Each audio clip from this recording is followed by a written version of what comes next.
doctors, welcome back to Nokshala. So in our NEET MDS 2021 recall series, in this video we are going to see about the gypsum bonded investment material that has been given from the subject dental materials.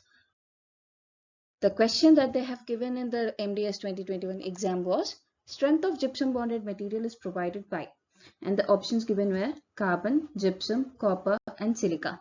So let us just look at the materials with which we make the gypsum bonded material so that we can arrive at an answer for this question.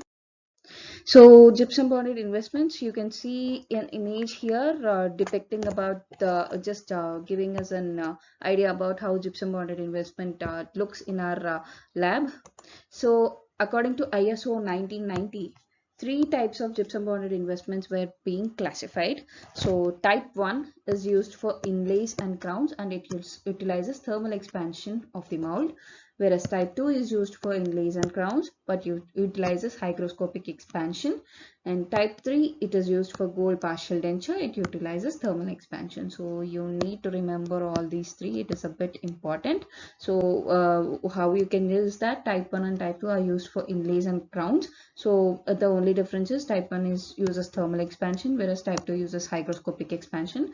Type 3 is used for gold partial denture completely, and it uses thermal expansion. Okay.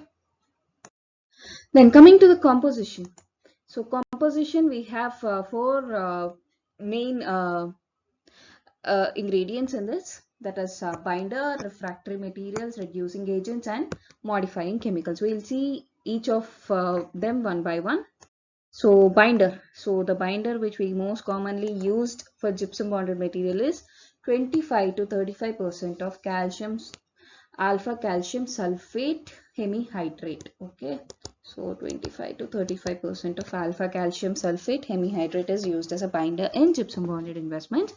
So you need to remember this. And why is it used? It is used to react with water, and on hydration binds to silica together to impart sufficient strength to the mold and to contribute to the mold expansion by its setting expansion.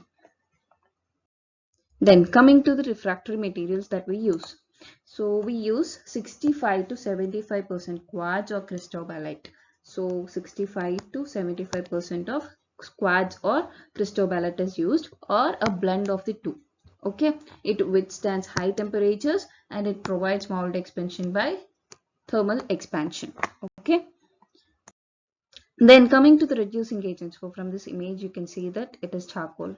Okay, so it is a powdered charcoal that we use as a reducing agent in gypsum bonded investments. So it reduces any oxide which is present with the metal. So if present, it should not be heated for more than 650 degrees centigrade. So if present, it should not be heated for more than 650 degrees centigrade. Okay.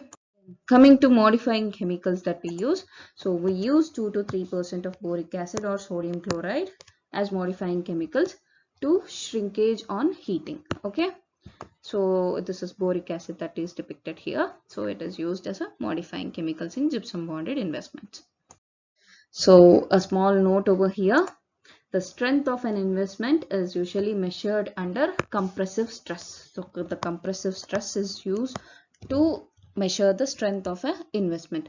Compressive strength is increased according to the amount and type of gypsum binder present in gypsum bonded investments. So the compressive strength is measured according to the amount and type of gypsum binder.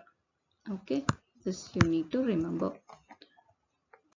Coming back to the question, strength of gypsum bonded material is provided by, so as we know any investment, the strength is measured by compressive strength, right? But in gypsum bonded investments we use gypsum binder as a measure of compressive strength or strength. So the answer will be option B, gypsum.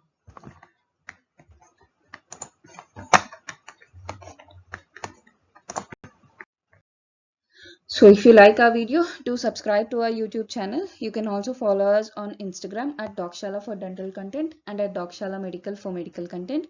You can also find us on Telegram. Thank you.